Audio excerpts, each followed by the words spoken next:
अस्सलामुअलैकुम। इमरान सीरीज़ एक उर्दू जासूसी नावल सीरीज़ है जिसे पाकिस्तानी मुसन्निफ मज़हर कलीम ने तख्लीक किया है। अली इमरान एक अहम किरदार है, एक मज़ाहिया खुफिया एजेंट जो सीक्रेट सर्विसेज को X2 के तौर पर कंट्रोल करता है, लेकिन सीक्रेट सर्विसेज के एक आम रुकन के तौर पर काम करता नजर आता है। सवाए चंद मुट्ठी भर लोगों के किसी को इनके सर्विसेज चीफ की हैसियत का इल्म नहीं। और आज आपके लिए हाजिर है इसी सीरीज का एक और सिलसिला, रॉक हेड एपिसोड 8। जाली करेंसी किस तरह वसूल होती है और कब कब होती है, टाइगर ने पूछा। फिलहाल तो हर माह 10 तारीख को माल मिलता है। सेठ असलम का खास आदमी जानू मुझे कॉल करके कह देता है कि माल आ गया है, और मैं अपने खास आदमी भिजवाकर साहिल समंदर पे वाक़या एक होटल रेड सी के मैनेजर से माल वसूल कर लेता हूँ। मैंने इससे पूछा था, इसने बताया कि ये माल खसूसी लॉन्च के ज़रिए काफरस्तान से आता है। इस तरह मुझे पता चला कि काफरस्तान से आता है। जब माल मेरे पास पहुंच जाता है और मैं इसे तकसीम कर देता हूं, फिर जानू को कॉल करके कह देता हूं कि माल मिल गया है, तकसीम कर दिया गया है। तो एक हफ्ते बाद जानू खुद मेरे पास आकर मुझे मुआवजे की अदायगी कर जाता है। मेहरबान ने कहा। आज 8 तारीख है, क्या अब भी 10 तारीख को माल आएगा, टाइगर ने पूछा। नहीं, मुझे जानू का थोड़ी देर पहले फ़ोन आया था। उसने बताया कि फ़िलहाल काम रोक दिया गया है। मेरे पूछने पर उसने बताया कि सेठ असलम साहब ने बताया है कि यहाँ कोई स्पेशल फोर्सेस के सीक्रेट सर्विस इस माल के ख़िलाफ़ हरकत में आ चुकी है, इसलिए अभी धंधा बंद कर दिया है। मेहरबान ने कहा। आगे तो तुम माल देते हो, इसका मुआवजा तुम अपने मुआवजे से देते हो, टाइगर ने कहा। नहीं, मुझे मेरा मुआवजा मिलता है और बाकी लोगों को अपना।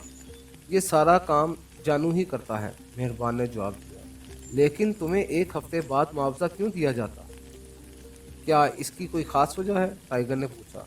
जानू चेक करता है कि मैंने पूरा माल आगे सप्लाई कर दिया है या नहीं, फिर मुआवजा देता है, मेहरबान ने कहा। ये जानू कहाँ रहता है, टाइगर ने पूछा। सेठ असलम का ख़ास आदमी है, इसके पास ही रहता होगा। मुझे तफसील का इल्म नहीं है, मेहरबान ने जवाब दिया। तुम इस माल की वसूली की इतला फ़ोन पर देते हो, टाइगर ने पूछा। हाँ, मेहरबान ने जवाब दिया। किस नंबर पे, क्या इसका नंबर अलहदा है, टाइगर ने पूछा। नहीं, ट्वाइस लैंड के नंबर पर मैं रिंग करता हूँ, अपना नाम बताता हूँ और कहता हूँ कि जानू से बात करवा दो, और फिर जानू से बात हो जाती है, मेहरबान ने कहा। फ़ोन उठाओ, जानू से मेरे सामने बात करो। अब मैं तुम्हारी बताई हुई बातें कंफर्म करना चाहता हूँ, टाइगर ने कहा। लेकिन मैं इसे क्या कहूँ, मेहरबान ने कहा। इससे पूछो कि अब माल कब आएगा, कोई हतमी तारीख। बस ऐसी ही बात करो जिससे मैं कंफर्म हो जाऊं कि जो कुछ तुमने मुझे बताया है वो दुरुस्त है, टाइगर ने कहा। मेरे हाथ खोलो तो मैं फ़ोन करूंगा, मेहरबान ने कहा। तुम नंबर बताओ, मैं मिला देता हूँ। जब मेरी पूरी तसल्ली हो जाएगी फिर हाथ खोल दूंगा। टाइगर ने पाई पर पड़े हुए कार्डलेस फ़ोन को उठाते हुए कहा। तो मेहरबान ने नंबर बता दिया। टाइगर ने फ़ोन ऑन करके मेहरबान के बताए हुए नंबर प्रेस किए और दूसरी तरफ से घंटी बजने की आवाज़ सुनाई दी। उसने लाउड स्पीकर का बटन ऑन कर दिया, फ़ोन पीस मेहरबान के कान से लगा दिया। घंटी की आवाज़ सुनाई दे रही थी, फिर रिसीवर उठाए जाने की आवाज़ सुनाई थी। ट्वाइस लैंड, एक नस्वानी आवाज़ सुनाई थी। मेहरबान बोल रहा हूँ, रोज़ होटल से, जानू से बात कराओ, मेहरबान ने सख्त लहजे में कहा। होल्ड कीजिए, दूसरी तरफ से कहा गया। हेलो, जानू बोल रहा हूँ। चंद लम्हों बाद एक बारीक सी आवाज़ सुनाई दी। आवाज़ से यूं लग रहा था जैसे बोलने वाला मुंह में सीटी रख कर बात कर रहा हो। मेहरबान बोल रहा हूँ जानू, मैंने तुमसे ये पूछना था कि अब आइंदा माल आने का कोई स्कोप भी है या नहीं, या धंधा ख़त्म कर दिया गया है, मेहरबान ने कहा। आएगा, लेकिन अभी नहीं, 1 माह के बाद आएगा, और इतना आएगा कि अगली पिछली सारी कसरें निकल जाएंगी, जानू ने जवाब देते हुए कहा। लेकिन इतने माल की खपत कैसे होगी, मार्केट में तुम फैलाने नहीं देते, मेहरबान ने कहा। फिक्र मत करो, सब इंतज़ाम हो जाएगा, जानू ने जवाब दिया। ओके, बस यही पूछना था। मेहरबान ने कहा तो टाइगर ने फ़ोन ऑफ कर कर उसे वापस तपाई पर रख दिया। इस जानू का हुलिया क्या है? टाइगर ने पूछा तो मेहरबान ने आम सा हुलिया बता दिया। कोई ख़ास निशानी बताओ। ये तो आम सा हुलिया है, टाइगर ने कहा। इसका दायां कान आधा है, ज़्यादा कटा हुआ है। बस यही खास निशानी है, मेहरबान ने कहा तो टाइगर उठकर खड़ा हो गया। उसने साथ रखा हुआ खंजर उठाकर उसे सोफे से साफ किया और फिर उसे अपने कोट की जेब में रखकर उसने इस साइड जेब में साइलेंसर लगा हुआ रिवॉल्वर निकाल लिया। ये क्या? मेहरबान ने रिवॉल्वर देखते हुए चौंक कर कहा, लेकिन इससे पहले कि वो फिक्रा मुकम्मल करता, ठठक की आवाज़ के साथ ही गोली मेहरबान के दिल में उतरती चली गई। मेहरबान के हलक से हल्की सी चीख निकली। वो पहलू के बल नीचे गिरा और फिर उलटकर नीचे फर्श पर जा गिरा। इसके बाद वो चंद लम्हे ही तड़प सका और फिर साकित हो गया। टाइगर ने इसके हाथों में बंधी हुई बेल्ट खोली और एक तरफ फेंक कर वो तेजी से मुड़ा और तेज तेज कदम उठाता दरवाजे की तरफ बढ़ता चला गया। एक बड़े से कमरे में एक मेज के गिर्द 4 कुर्सियां रखी हुई थी। इनमें से 3 कुर्सियों पर 2 मर्द और एक औरत बैठी हुई थी, जबकि चौथी कुर्सी खाली थी। कमरे में इस मेज और कुर्सियों के अलावा किसी किस्म का कोई फर्नीचर न था। कमरे का इकलौता दरवाज़ा बंद था। वो तीनों इस तरह खामोशी से बैठे हुए थे जैसे इनका एक दूसरे के साथ कोई तारुफ ही ना हो। थोड़ी देर बाद कमरे का दरवाज़ा खुला और एक आदमी अंदर दाखिल हुआ। इसके जिस्म पर स्याह रंग का सूट था। इसके चेहरे पर भी स्याह रंग का नकाब लगा हुआ था। आंखों पर स्याह ऐनक थी और हाथों में स्याह दस्ताने। इसके अंदर दाखिल होते ही वो तीनों मौजबाना अंदाज में उठकर खड़े हो गए। बैठें, आने वाले ने भारी आवाज़ में कहा और ख़ुद भी खाली सीट पर बैठ गया, जबकि दोनों मर्द और औरत भी वापस कुर्सियों पर बैठ गए। यह मीटिंग इसलिए कॉल की गई है कि फाइनल मिशन के बारे में हतमी मनसूबा बंदी कर ली जाए, आने वाले ने कुर्सी पर बैठते हुए कहा। चीफ बॉस, क्या फाइनल मिशन की तमाम तैयारियां मुकम्मल हो चुकी हैं? इस औरत ने कहा। हाँ मैडम शीला, हमने दिन रात एक करके तैयारी मुकम्मल कर ली, चीफ बॉस ने कहा। क्या पाक एशिया स्पेशल फोर्सेस के सीक्रेट सर्विसेज भी आउट ऑफ फील्ड हो चुकी है? मैडम शीला ने दोबारा सवाल करते हुए कहा। हाँ, हमारे चंद आदमी उन्होंने वहाँ ट्रेस कर लिए, जिनमें सेठ असलम, मेहरबान और इसके सिलसिले के तमाम अफराद शामिल थे। इस तरह शुमाली इलाके के लिए हमने जो सेटअप सेठ असलम के ज़रिए बनाया था वो भी ख़त्म हो गया और इस सेटअप के भी तमाम आदमी ऑफ कर दिए गए हैं। सेठ असलम के अलावा पाक एशिया में हमारे 4 अहम आदमी और थे और वो चारों भी कवर कर लिए गए हैं। इस तरह वो मुतमईन हो गए। अब गुज़िश्ता 1 हफ्ते से इनकी किसी सरगर्मी की रिपोर्ट नहीं मिली है। हमने फौरी तौर पर एक मुतबादल सेटअप कायम कर लिया है जो पहले से कहीं ज़्यादा कामयाब सेटअप है। इस सेटअप में हमने पाक एशिया के बैंकों के मुलाजमीन की इंतहाई अहम यूनियन से गठजोड़ कर लिया है और इस यूनियन के अहदेदारों के ज़रिए पाक एशिया के अहम तरीन बैंकों के हेड कैशियर्स को इंतहाई भारी मुआवजे देकर कवर कर लिया गया है। इसलिए अब फाइनल मिशन आसानी से और जल्दी मुकम्मल किया जा सकता है, चीफ बॉस ने कहा। यस बॉस, मैडम मलेशिया ने असबात में सर हिलाते हुए कहा, जबकि बाकी दूसरे 2 आदमी खामोशी से बैठे रहे थे। उन्होंने कोई बात ना की थी। फिर चीफ बॉस इन दोनों आदमियों से मुखातिब हुआ ही था कि अचानक मेज़ पे मौजूद फ़ोन की घंटी ज़ोर से बज उठी। चीफ बॉस समेत वहाँ मौजूद सब अफराद उछल पड़े। चीफ बॉस ने जल्दी से बढ़कर रिसीवर उठा लिया। Yes, chief boss speaking, chief boss ने सख्त लहजे में कहा। आरवन बोल रहा हूँ। मुझे अभी इतला मिली है कि प्रीतम दास को कुछ लोग अचानक अगवा करके ले गए हैं। इससे अगवा करने वाले स्पेशल फोर्सेस के लोग हैं, क्योंकि इनके हुलिये जो बताए गए हैं वो वही हैं जो इससे पहले सेठ असलम को अगवा करके ले गए थे। दूसरी तरफ से तेज़ आवाज़ सुनाई दी। वो शायद फितरी तौर पर चीख के बोलने का आदी था, इसलिए इसकी आवाज़ चीफ बॉस के साथ बैठे हुए बाकी तीनों तक भी पहुंच रही थी। वेरी सैड, इस तक कैसे पहुंच गया उनका हाथ? चीफ बॉस ने इंतहाई परेशानी से लहजे में कहा। اس کا چہرہ تو نظر نہیں آ رہا تھا لیکن اس کی آواز سے صاف اس کی پریشانی محسوس ہو رہی تھی۔ اس کال نے اسے انتہائی پریشان کر دیا۔ چیف باس، میں نے اس پوائنٹ پر جو فوری تحقیق کی ہے، اس کے مطابق یہ کام جانو کی وجہ سے ہوا ہے۔ جانو سیٹھ اسلم کے ساتھ ٹچ میں تھا۔ سیٹھ اسلم کی گرفتاری کے وقت جانو کافرستان گیا ہوا تھا۔ اسے وہاں اطلاع مل گئی تھی تو وہ وہیں آپ کے پاس رک گیا۔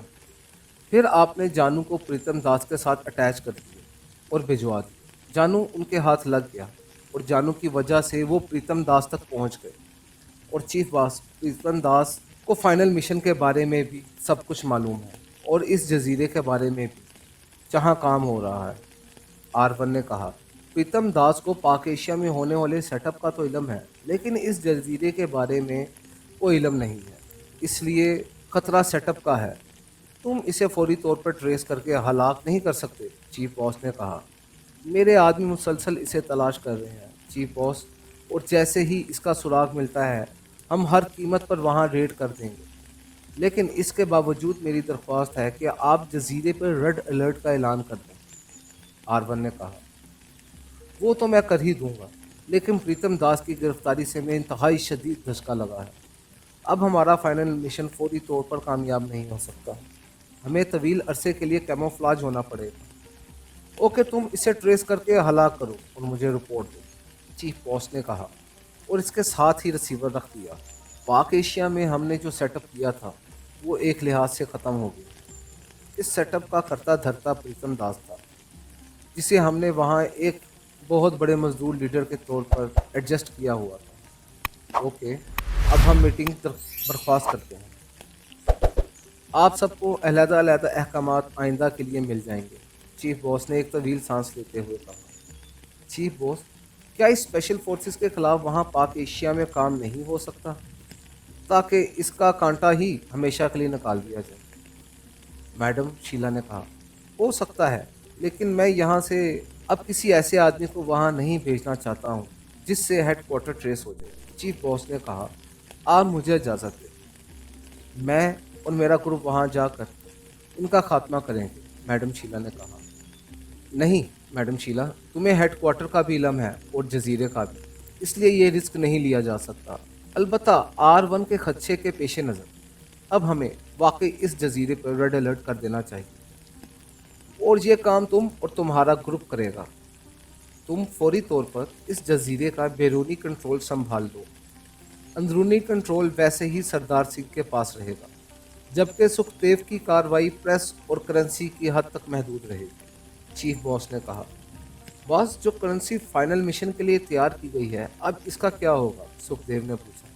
اسے سیل کر کے ہیڈ کوارٹر پہنچا دو، اور کیا ہو سکتا ہے۔ بہرحال جب حالات دوبارہ سازگار ہوں گے تو پھر یہ مشن مکمل کیا جائے گا، حکومت کو رپورٹ دے دوں گا، چیف باس نے کہا۔ کرسی سے اٹھ کر وہ تیزی سے مڑا اور دروازے کی طرف بڑھ گیا، جبکہ وہ تینوں باس کے اٹھتے ہی اٹھ کھڑے ہوئے تھے۔ چیف باس کے باہر جانے کے بعد وہ پھر بیٹھ گئے۔ میڈم شیلا، اب آپ کب آ رہی ہیں بٹام آئیلینڈ؟ سکھدیو نے چیف باس کے جانے کے بعد مسکراتے ہوئے میڈم شیلا سے مخاطب ہوتے ہوئے کہا۔ چیف باس کے حکم کی فوری تعمیل ہوگی، میں کل ہی اپنے گروپ سمیت بٹام آئیلینڈ پہنچ جاؤں، میڈم شیلا نے بھی مسکراتے ہوئے جواب دیتے ہوئے کہا۔ آپ کا گروپ کتنے افراد پر مشتمل ہے، میڈم شیلا؟ 25 آدمی ہیں میرے گروپ میں۔ کیوں؟ تم نے کیوں پوچھا؟ میڈم شیلا نے چونک کر پوچھا۔ اس لیے میڈم کہ آپ کو بٹام کی بیرونی حفاظت کا حکم دیا گیا اور اندرونی حفاظت بدستور میرے پاس رہے گی۔ اس صورت میں اگر آپ اور آپ کے گروپ کی تعداد 10 کے قریب ہوتی تو ہم آپ اور آپ کے گروپ کو بٹام میں رہائش گاہوں کا بندوبست کر دیتے، لیکن 25 افراد کی رہائش گاہوں کا تو ہمارے پاس جگہ بھی نہیں ہے، اور دوسری بات یہ کہ اس طرح میرے انتظامات میں بھی دخل اندازی ہوگی، سردار سنگھ نے اسپاٹ لہجے میں جواب دیتے ہوئے کہا۔ تمہارے ذہن میں بیرونی حفاظت کا کیا پلان ہے؟ میری سمجھ میں تو چیف باس کی بات ہی نہیں آئی۔ بیرونی حفاظت کا کیا مطلب ہو سکتا ہے؟ سکھدیو نے کہا۔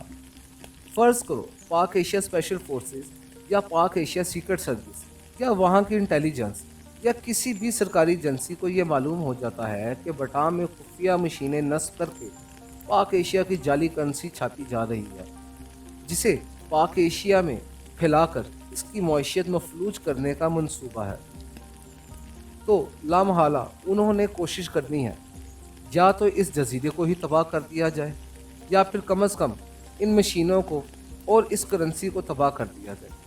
इस सूरत में अगर वो अचानक जजीरे पर वारदर हो जाते हैं तो सरदार सिंह के आदमी क्या करें, कितने अफराद को मारेंगे। बैरूनी हिफाजत से चीफ बॉस का मकसद ये है कि हम वहाँ ऐसे इंतजामात करेंगे कि कोई भी एजेंसी बटाम तक पहुँच ही न सके। इस सिलसिले में साइंसी इंतजामात भी हो सकते हैं और दूसरे भी, मैडम शीला ने जवाब देते हुए कहा। ऐसी सूरत में तो तुम और तुम्हारा ग्रुप बटाम में नहीं ठहर सकेगा, सरदार सिंह ने कहा।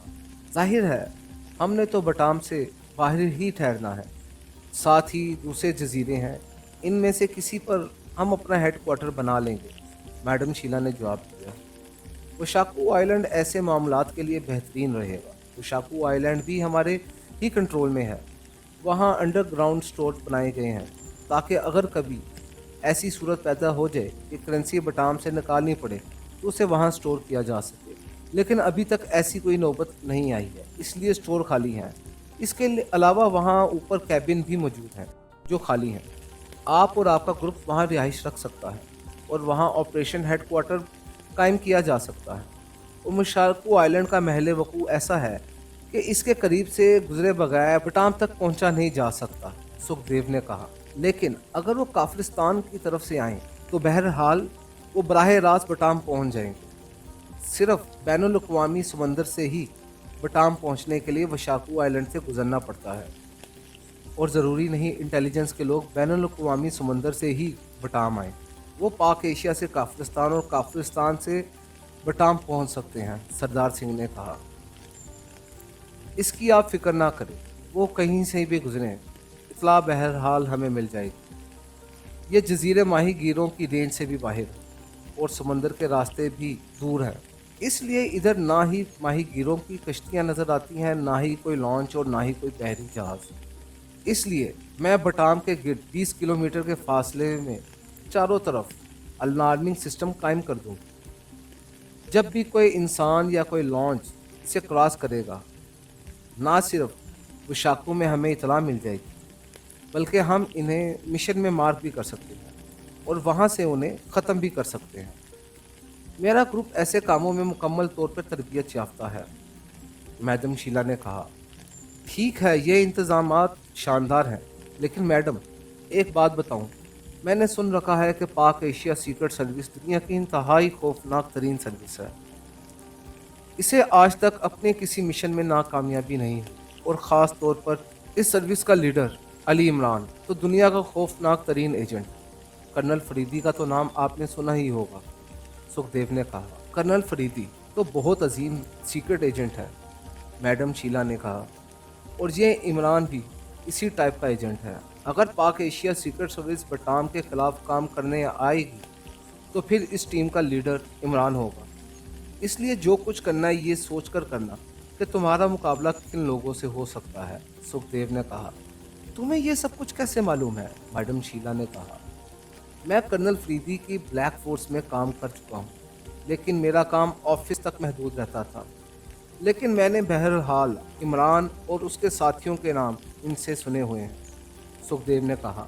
पहली बात तो ये कि सीक्रेट सर्विस का ये काम ही नहीं है, वो जाली करेंसी के पीछे मारे मारे फिरते रहें, और अगर आ ही गए हैं तो फिर उसे शायद पहली बार मालूम होगा कि इसका मुकाबला किससे पड़ा है। मैंने एक्रीमिया से बाकायदा तरबियत ली है और मेरा पूरा ग्रुप एक्रीमिया से तरबियत याफ्ता है।